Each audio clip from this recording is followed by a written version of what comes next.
S'il te plaît, en fait, on va dire. Après, tu te mets. C'est bon. Ça marche? C'est bon, on m'entend là? Ouais. Nous sommes à Rouen aujourd'hui. Nous sommes à Rouen devant le McDonald's de la rue Saint-Sévère dans le cadre de la commission d'enquête citoyenne sur McDonald's, une commission d'enquête citoyenne sur McDonald's qu'on a lancée il y a plusieurs semaines maintenant. Ça marche là? Ouais, ça marche. Une commission d'enquête citoyenne sur McDonald's, donc on a lancé il y a plusieurs semaines. On fait comme dans le cadre d'une commission d'enquête parlementaire, on va auditionner des salariés de McDo, des consommateurs, des experts de certaines questions. On a fait une première audition de la commission d'enquête citoyenne de McDonald's devant le McDonald's de Saint-Barthélemy à Marseille, il y a plusieurs semaines. La semaine dernière, nous étions en audition de la commission d'enquête citoyenne sur les Champs-Élysées, devant le McDonald's des Champs-Élysées, avec des salariés du McDo de Gare de l'Est, des Champs-Élysées, de Besançon et de la région parisienne.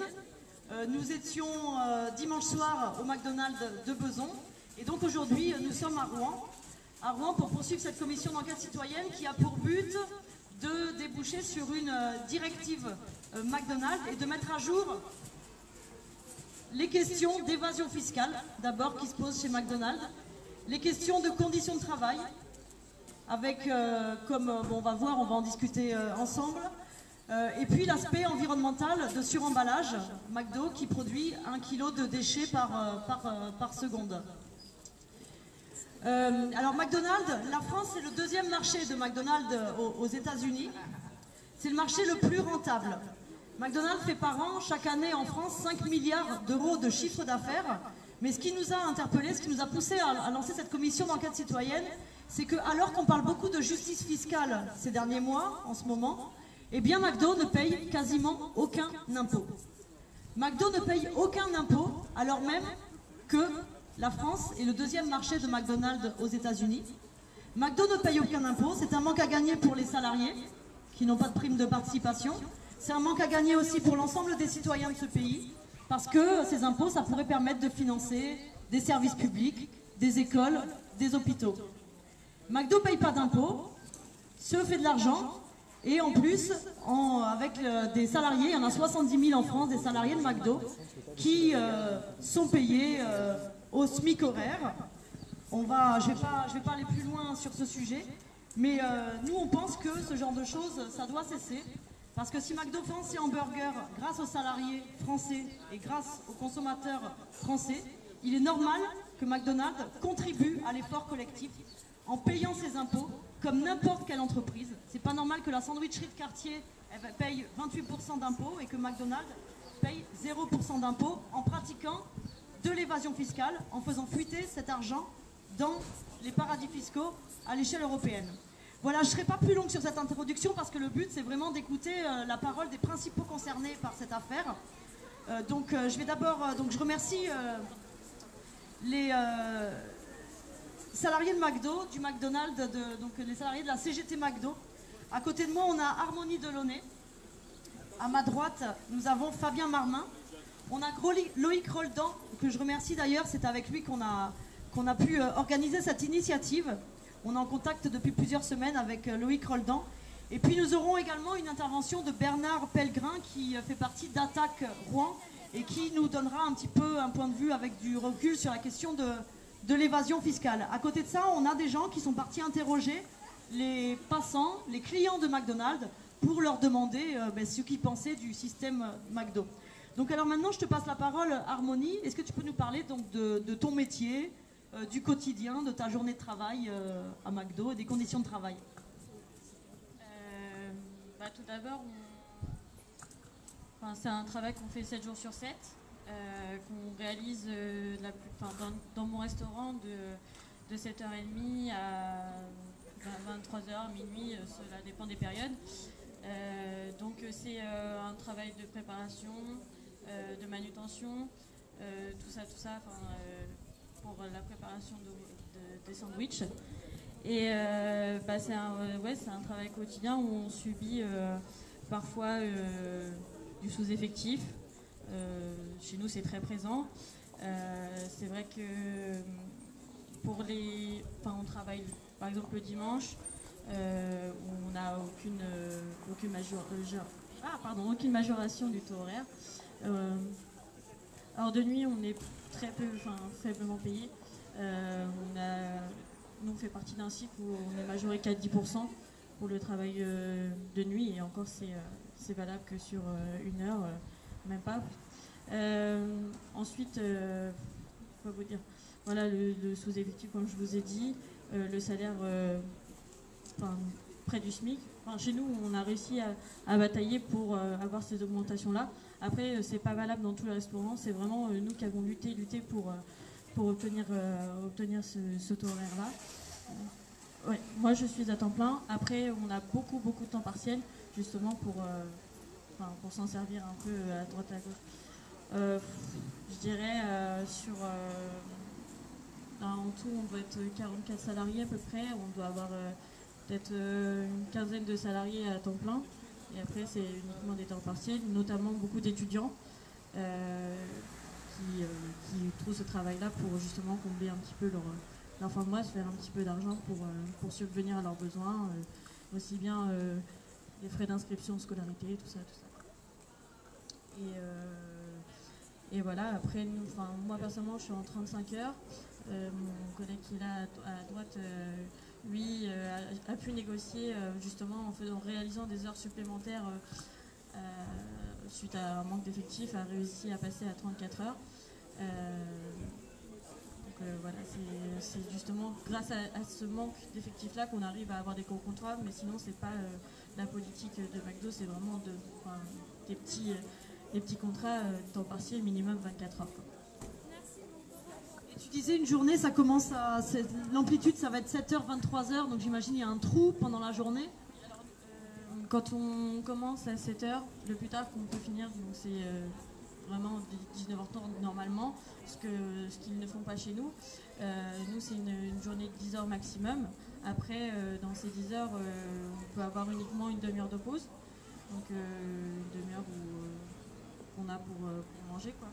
Mais sinon, après, oui, il y a des journées où on peut travailler de 11h à 23h, mais on ne peut pas dépasser les 12 heures d'amplitude. Il n'y a pas de grand trou, il n'y a pas des fois 7h, 11h, et puis plus tard 17h, 23h. Bon. D'accord. Je passe la parole donc à Fabien Marmin. Et alors, quels sont donc il faut être polyvalent pour travailler à McDo. Tu parlais d'un sous-effectif. Est-ce que tu peux nous donner des exemples donc de qu'est-ce que ça représente, qu'est-ce que ça veut dire à la fois la polyvalence et le sous-effectif? La polyvalence chez nous est très importante parce qu'il suffit qu'on ait des salariés qui ne soient formés, par exemple, qu'au comptoir ou qui assurent le service. On n'a plus personne pour assurer le service et c'est hyper important de développer cette polyvalence-là chez McDo puisque en fait on se comble tous les uns les autres et si on a une pièce qui nous manque, parfois c'est un peu difficile d'assurer le service et surtout derrière on subit une pression au niveau de la direction, au niveau des managers, etc. Parce que le service n'est pas assez rapide, parce qu'il faut produire sans cesse, quoi. Et voilà, actuellement notre travail c'est vraiment un travail d'équipe et heureusement que dans notre branche on a des mentalités où les gens sont assez soudés pour aussi bien la polyvalence et puis aussi pour nos droits en fait, parce que je parle dans mon resto personnellement, on a bataillé pour obtenir beaucoup de choses, même avec des étudiants qui sont pas beaucoup là, avec les temps partiels, etc. Et c'est grâce à cette union qu'on a réussi à obtenir beaucoup d'acquis chez nous, qu'il n'y a malheureusement pas dans d'autres restos, et c'est ce que Loïc vous dira plus tard. Merci. Alors justement, là, donc Harmonie nous parlait des acquis sociaux qui ont été obtenus à force de lutte, des avantages qui n'existent pas dans les autres McDonald's, et peut-être pas dans celui qu'on a derrière nous. Donc maintenant, je vais passer la parole à Loïc Roldin qui représente la CGT McDo et donc qui va nous parler de tout ça. Alors déjà merci pour cette invitation. En effet, ce qu'on peut déplorer, c'est que l'enseigne McDonald's, pour beaucoup de monde, c'est une multinationale, c'est un grand groupe où les salariés auraient tous les mêmes avantages partout. Or, c'est absolument pas le cas, c'est une vraie jungle où 85% des salariés sont sous des franchisés indépendants qui peuvent avoir entre 2, 10, 15, même jusqu'à des fois 25 restaurants.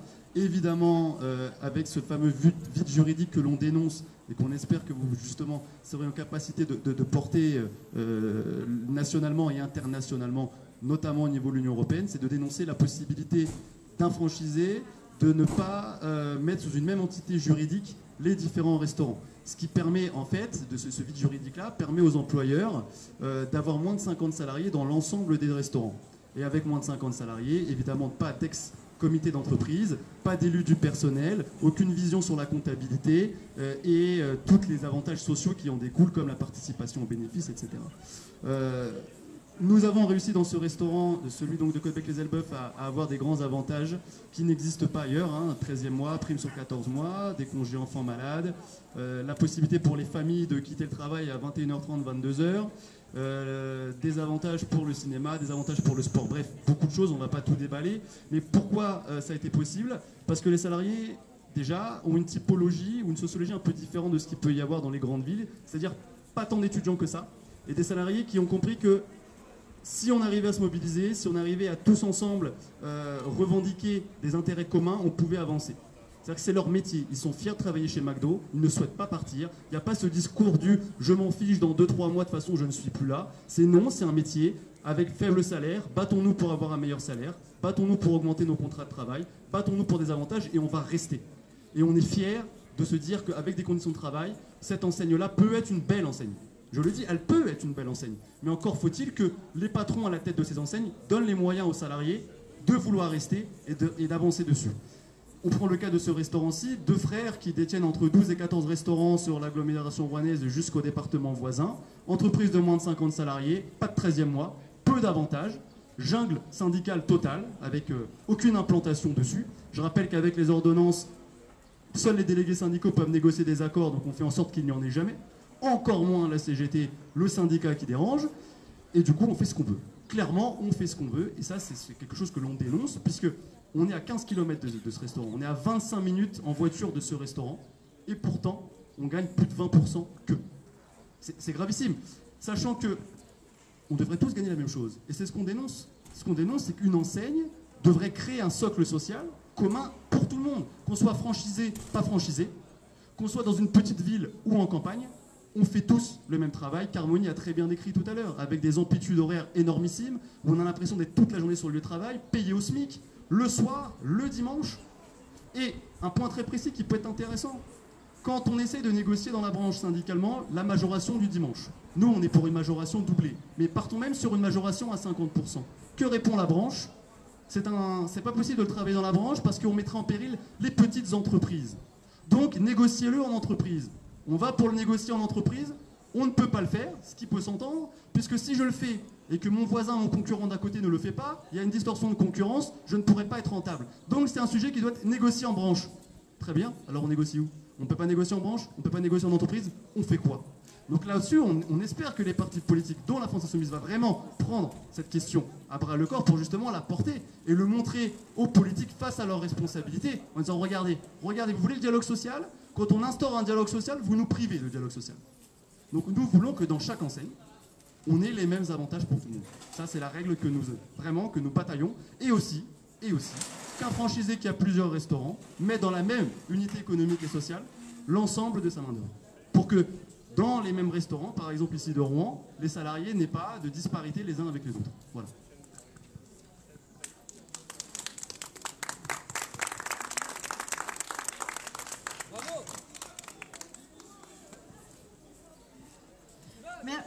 Merci beaucoup Loïc, c'était très clair.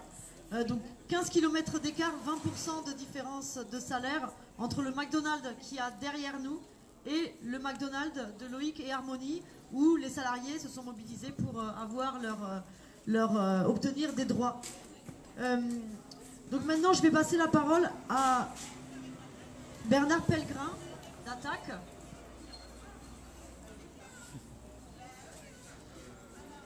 On a parlé des conditions de travail.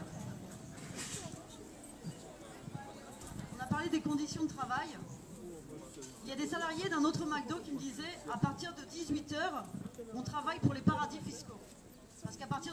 auditeurs, l'argent qui rentre dans les caisses du McDo, eh bien, ça part dans les paradis fiscaux. 25% du chiffre d'affaires de chacun des restaurants McDonald's part dans les paradis fiscaux. Au Luxembourg jusqu'à il y a 2 ans, au Royaume-Uni apparemment selon les montages fiscaux auxquels on a eu accès. Bernard, est-ce que tu peux nous parler un peu de ce dispositif d'évasion fiscale qui est mis en place par McDonald's? D'abord, un point de vocabulaire. Quand on commence à parler de paradis, ça veut dire que ici c'est l'enfer fiscal. Quand on parle d'évasion, ça veut dire qu'il faut s'échapper. C'est-à-dire que payer ses impôts, ça serait être en prison.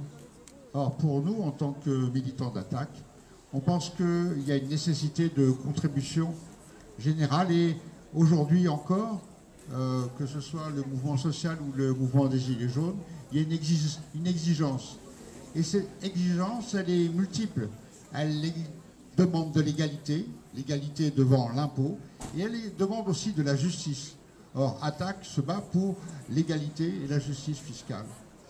Alors, Attac aussi parle pour les 66 ou 67 millions de victimes, parce qu'aujourd'hui en France, nous sommes tous victimes de ce qu'on appelle la fraude fiscale, parce qu'il faut appeler un chat, un chat par son nom. C'est du vol. Quand on parle de McDonald's qui a une franchise, en fait, c'est pas une franchise. McDonald's se comporte comme un voleur, comme un fraudeur. Et quand on fraude, quand on vole, normalement on va à la case prison. Or, ce n'est pas le cas. Aujourd'hui, en toute légalité, les GAFAM, c'est-à-dire Google, Apple, Facebook, Amazon, ne paient quasiment pas d'impôts. On a évalué aujourd'hui la fraude ou l'évasion fiscale à 60 à 170 milliards par an, ce qui en France représente l'équivalent de déficit national. Voilà où nous en sommes au plan fiscal. McDonald's ne se contente pas de voler, il encaisse des subventions, le CICE par exemple, il encaisse le CICE, et donc nous, en tant qu'Attac, nous sommes déjà mobilisés contre McDonald's à plusieurs opérations, depuis plusieurs années, nous avons mené une campagne sur McDonald's doit rendre l'argent. Or, on ne peut que s'associer à la proposition politique que vous faites aujourd'hui au niveau parlementaire. Je crois que c'est le 15 mai que le groupe FI au niveau du Parlement va faire déposer un projet de loi pour soutenir justement une exigence de transparence fiscale et exiger que McDonald's paie l'impôt et rende l'impôt comme nous devons, nous tous, à des degrés divers, payer l'impôt pour faire fonctionner ce qu'on appelle les services publics qui sont en totale déshérence aujourd'hui, qui sont attaqués. Voilà ce que je vais vous dire au niveau d'Attac. Merci Bernard, oui. Donc là, on a eu le point de vue, donc on a l'impression que McDonald's fait un braquage contre ses salariés qui ne bénéficient pas de la richesse, alors que la richesse est produite grâce à eux. On voit, comme tu le disais, que c'est un braquage contre les citoyens, contre nous toutes et tous, parce que c'est de l'argent qui ne rentre pas dans les caisses de l'État, alors que ça pourrait permettre de financer énormément de choses, des services publics. Et maintenant, qu'en pensent les consommateurs de McDonald's? Donc là, comme je vous le disais au début de cette audition, on a un petit groupe d'insoumis et d'insoumises qui sont allés poser des questions aux passants dans la rue, aux clients de McDonald's. Alexis va nous faire le compte-rendu de ce que les clients ou les passants de Rouen ont dit. Bonjour, qu'est-ce qu'il y a? Oui, donc on a interrogé une dizaine de passants pour savoir s'ils estimaient que les salariés de McDonald's étaient suffisamment bien payés et quel était a priori leur prix pour travailler chez McDonald's. Alors on leur a posé la question et, pour l'équivalent d'un temps plein. Et donc on nous a dit 7 personnes nous ont dit 1500 €. Et une personne nous a dit 1700 €. Donc 1500 €, si j'ai bien compris, c'est la revendication de la CGT et de Solidaire également. Ils me contrediront si je dis une erreur. Et donc c'est quand même bien plus élevé que ce qui se fait actuellement. On a dit, hein, le taux horaire, c'était au SMIC dans la plupart des franchises. Ils nous ont dit que souvent le travail à McDo c'était un travail difficile parce que on est dans la fumée de la friture. C'est un travail qui est speed aussi, c'est quelque chose qui est ressorti du témoignage des passants. Et donc, en plus, il y a beaucoup de travail étudiant. Alors ça aussi, on nous a expliqué ça. Il y a beaucoup de travail étudiant et un des passants nous a dit que ça servait McDo d'avoir des étudiants parce que c'était des fois plus docile. Alors, ensuite, on a posé comme deuxième question si c'était normal que McDo ne paye pas d'impôts. Donc, la plupart des gens ne savaient pas que McDo ne payait pas d'impôts. Donc déjà, c'est intéressant, hein, ça veut dire qu'il y a encore un travail à faire sur ce niveau-là. Et puis, il devrait payer des impôts, c'est pas normal qu'il ne paye pas d'impôts. Et comme on nous l'a dit, il devrait faire comme tout le monde, c'est-à-dire payer des impôts. Et s'ils ne payent pas d'impôts, au moins, ils devraient payer davantage leurs salariés. Voilà ce qui est ressorti des témoignages des passants. Merci. Merci beaucoup, Alexis. Bon, alors j'ai, comme à chaque audition, pris des notes de tout ce qui s'est dit. On fera un rapport à l'issue de cette audition de la commission d'enquête. Alors, comme c'était dit le 15 mai, on va présenter une directive McDo. Donc la directive, c'est l'équivalent des lois, mais c'est pour le Parlement européen. Parce que la directive qui a vocation à être présentée dans le cadre du Parlement européen. Mais évidemment, les 17 députés insoumis à l'Assemblée nationale sont intégrés dans ce travail et puis porteront ce qu'ils peuvent porter à l'échelle nationale. Il y a Hugo Bernalicis, un des 17 députés insoumis, qui a d'ailleurs fait un rapport parlementaire sur la délinquance financière. Et puis le lundi, il y aura une journée consacrée à ce rapport avec des vidéos, des tables rondes qui seront diffusées sur les réseaux sociaux. Donc j'ai pas prétention là de faire directement là un compte rendu comme ça, un show de tout ce qui s'est dit, un compte rendu exhaustif. Mais en tout cas, ce que je retiens, c'est qu'il y a besoin de continuer ce travail parce qu'un des premiers objectifs de ce travail, c'est d'abord de rendre visible des choses qui ne se savent pas et qui sont scandaleuses dans une époque, dans une période, particulièrement depuis plusieurs mois, où la question de la justice fiscale, la question du droit de vivre dignement de son travail, dans des bonnes conditions de travail, où ces deux questions-là sont sur le devant de la scène, sont massivement soutenues par la population, c'est scandaleux qu'une entreprise qui a de l'argent, une entreprise comme McDonald's qui fait énormément d'argent, ne paye pas ses impôts et traite mal ses salariés. On voit qu'il y a une volonté délibérée de la part de cette multinationale, via le système de franchise, que ça passe inaperçu. On a vu avec les témoignages de Loïc, d'Harmonie, comment on va avec ce système de franchise faire en sorte que dans les endroits où il y a des droits qui sont obtenus, ils ne sont pas diffusés, ils ne sont pas propagés à l'ensemble des salariés de cette enseigne. C'est pour ça que c'est important que nous, face à ce système-là qui voudrait faire passer tout ça inaperçu, qui voudrait diviser les salariés, et bien que nous on fasse savoir tout ça, qu'on crée du lien, parce que ce qui s'est raconté aujourd'hui, moi je vois de grosses similitudes aussi avec les précédentes auditions de la commission d'enquête, sans faire en avance la conclusion. En tout cas, ce que racontent les salariés de Rouen, c'est ce que racontent les salariés de Marseille, c'est ce que racontent les salariés de Paris, et je pense que c'est plus que jamais nécessaire de s'allier justement, de se fédérer.